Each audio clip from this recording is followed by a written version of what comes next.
trying to find.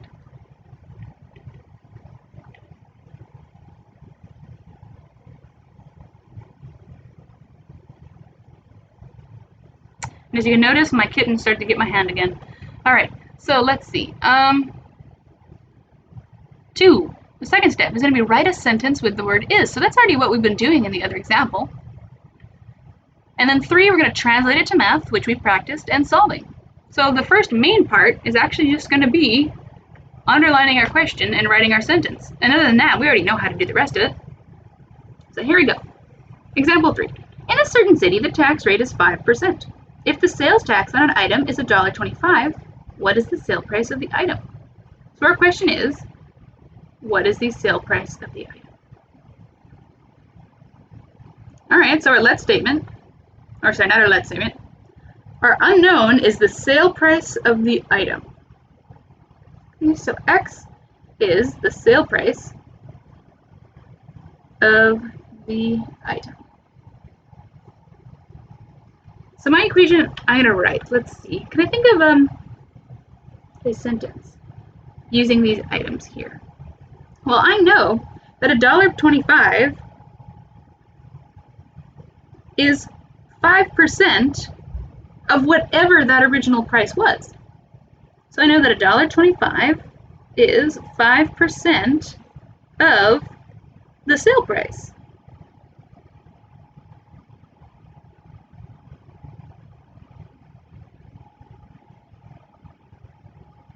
Of the item.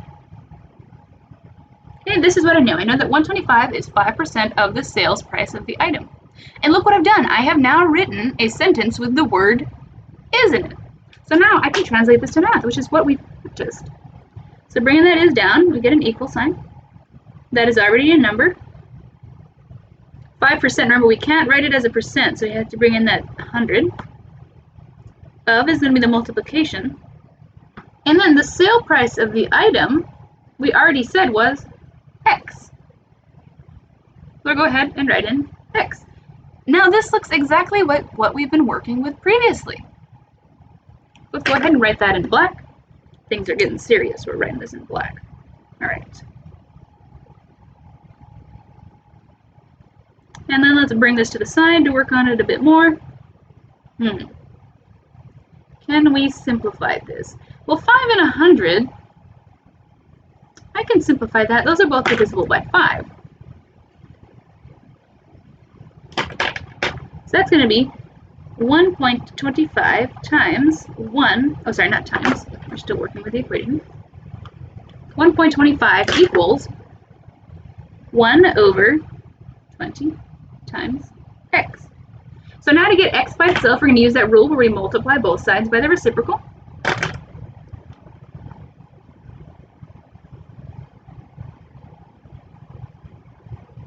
And when we do that, that 20 will cancel, and I'm left with X by itself. And then I have 20 over 1 times 125, and I'll put that over 1 equals X. All right, so let's go ahead and do that multiplication. 20 times 125. Let's bring out the sticky notes. So 125 times 20. Let's see. Well, 0 times everything is just going to be 0. So that's going to be 0. 2 times 0, 0. 1 times 0, 0. Bring down the 0 for my first cycle, or completing my first cycle.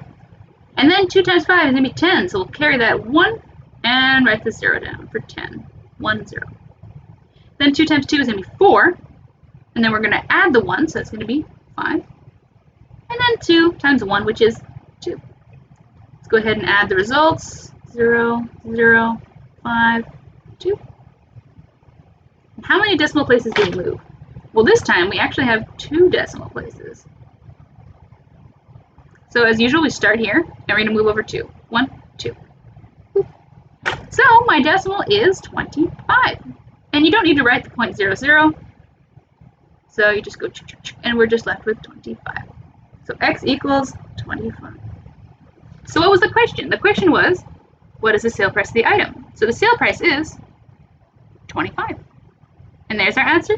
So because this was a word problem, we're going to answer in word form. So the sale price of the item is 25, and we need units, dollars. $25. We'll go ahead and box that. Example 4. Kahale purchased a house in 1970 for $40,000, and he later sold it for $200,000. What is the percent of change in the price? So our question is, what is the percent of change? So that's going to be your x value, the percent of change.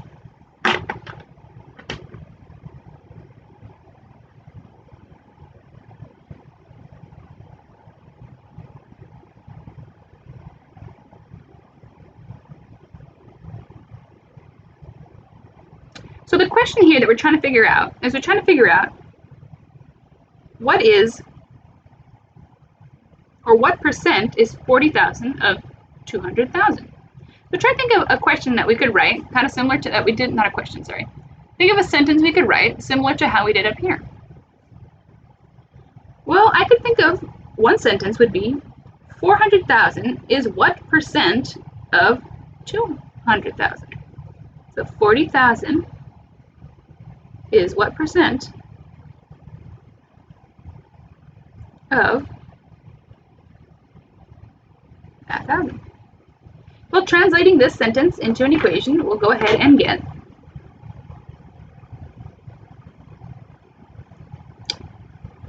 x percent. So x percent is actually going to look like x over 100 times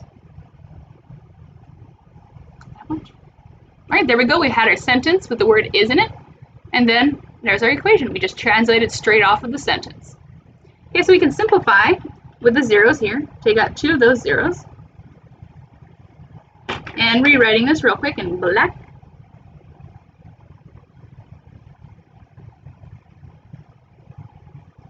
Okay, so to get x by itself, that's a 2,000 times x. So to undo multiplication, we're going to divide both sides by 2,000.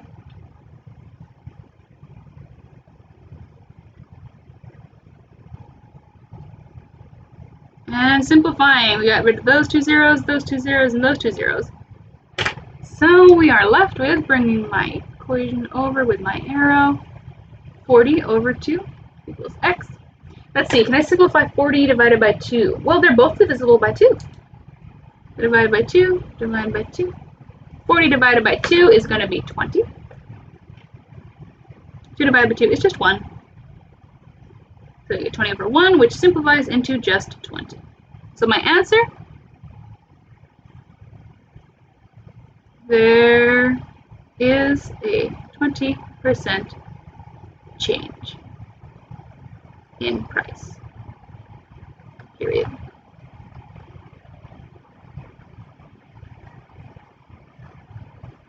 All right, next one. So go ahead if you want to pause the video and try to figure out how to write your sentence, and then check back in with me. Okay, so here we go. A digital camera was offered on sale at 40% off. Chelsea purchased the camera for $342. What was the original price of the camera? Okay, you got to be careful on this one. It's a little sneaky because it tells us that 40% of the price was taken off, and she purchased it for $342. But that means that the $342 is actually considered 60% of the original price. Okay. So the original price is what we're trying to find. So remember what I mentioned here was that $342 is 60% of the original price.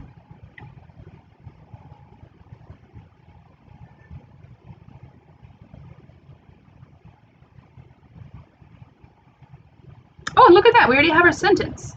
There it is. 342 is 60% of the original price. Okay, so one thing to note, sometimes your sentence might be different. Okay? Maybe you set it up differently. Your answer should end up being the same if you set up your sentence differently, but in a correct manner. Okay? That's where some things get a little tricky here, is because sometimes you can set the sentence up a bit different. But I'm going to go ahead with the way I set it up here. So that's going to be 342 is 60 over 100. Remember, we can't keep that percent symbol. Times. And what was the original price? Well, we don't know. That's what we're trying to find. That was our variable x. All right, so here we are faced with that fraction multiplication again, which means we're going to multiply by the reciprocal to both sides of the equation. And when we do that, that's how we get rid of the fraction, because the hundreds will cancel and the 60 will cancel on that side of the equation. And then we're left with 100 over 60 times 342 over 1 equals x. I'll go ahead and wipe this out. Well, I can simplify those two hundreds there. And then what else can I do? Well, I know that 106, those are both divisible by 2. So divisible by 2. And I'm left with 5 over 3 times 342 over 1 equals x. Now let's see.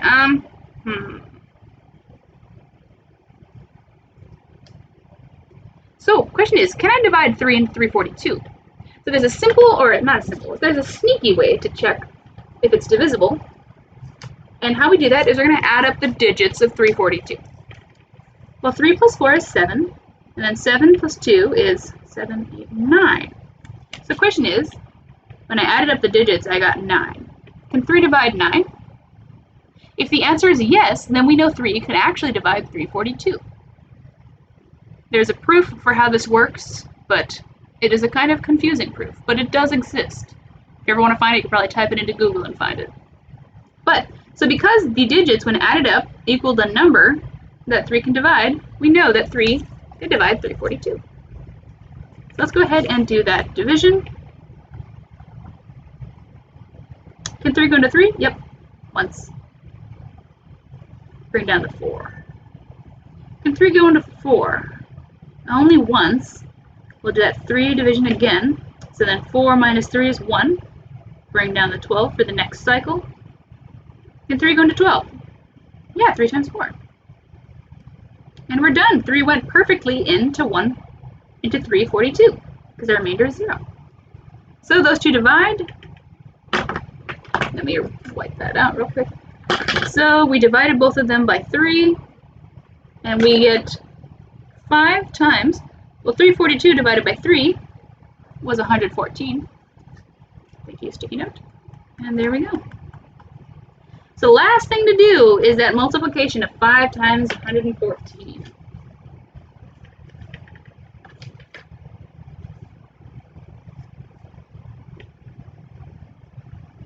Let's see, that's going to be 20. 5 times 4 is 20. 5 times 1 is 5 plus 2, 5, 6, 7. 5 times 1 is 5. So our answer is going to be 540. Sorry, 570. I don't know what that 40 came from.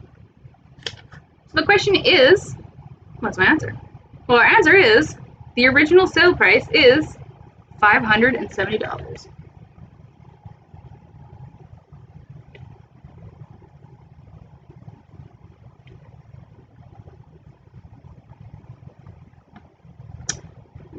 Done. All right, that's it for page 2. Last page for lecture 3. Dimensional analysis. The name sounds super incredibly scary, but in reality, dimensional analysis is basically just changing the units. Okay, so if somebody asked you, how many feet is 12 inches? You'd just say, oh, that's 12 inches, it's just 1 foot. And right there, you just did some dimensional analysis. Okay, so just changing units. So the plan, we're going to underline the question like we did before. We'll write down the given information. We're going to create a let statement. And a let statement is just when you're identifying the variable.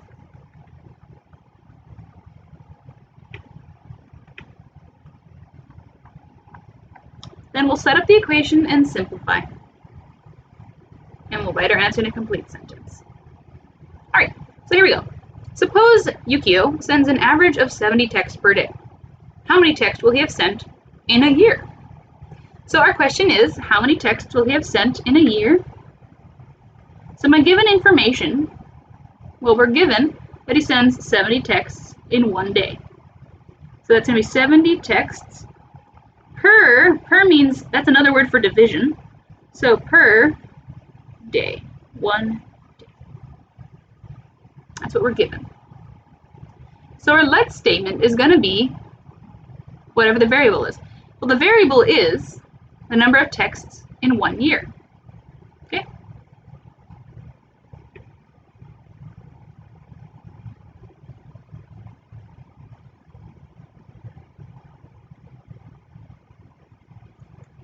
Alright, so what I'm going to do, let me just erase this real quick. So my equation is going to be x equals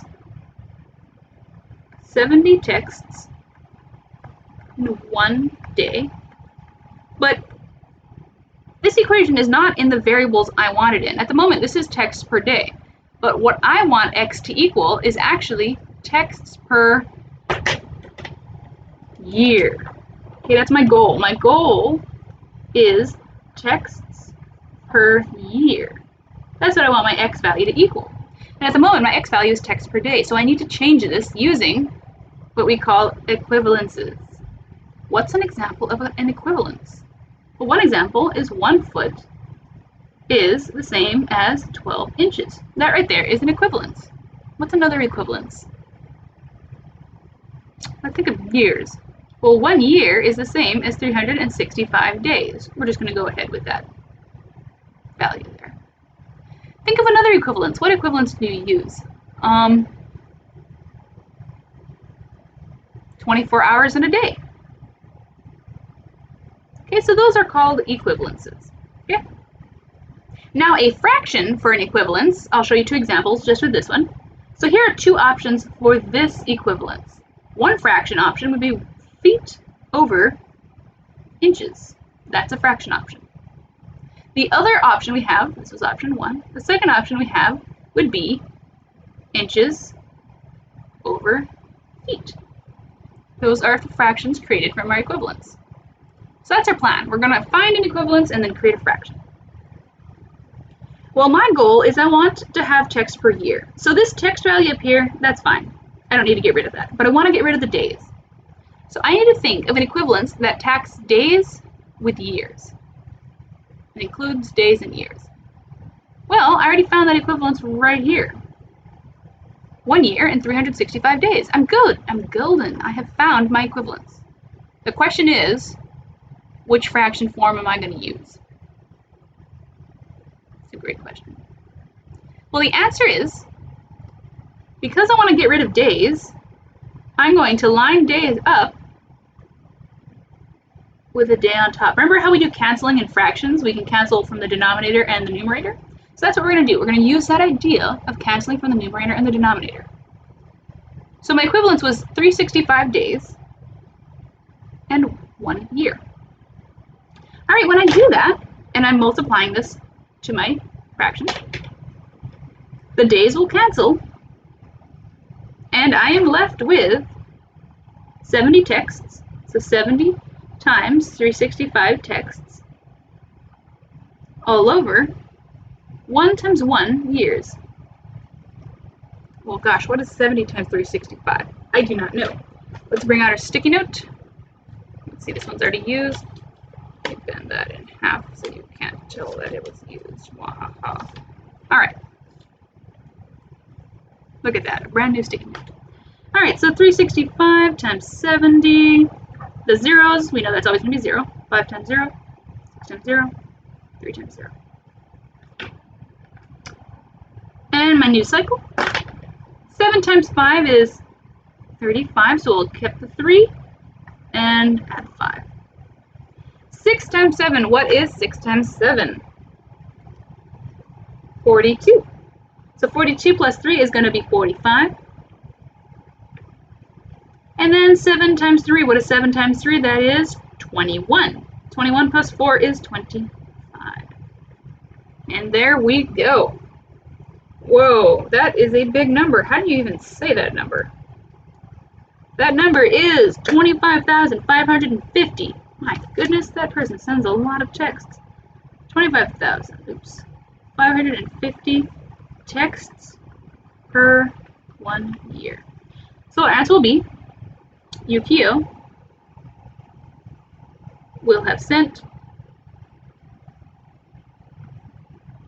25,550 texts per year. Your sentence answer might be a little different than mine, but as long as you include your answer and your units, so my answer and my units, you'll be good. And as long as it's a complete sentence. If you just wrote 25,550, your answer would be incorrect. You need to have a sentence because it's a word problem. All right, example 7.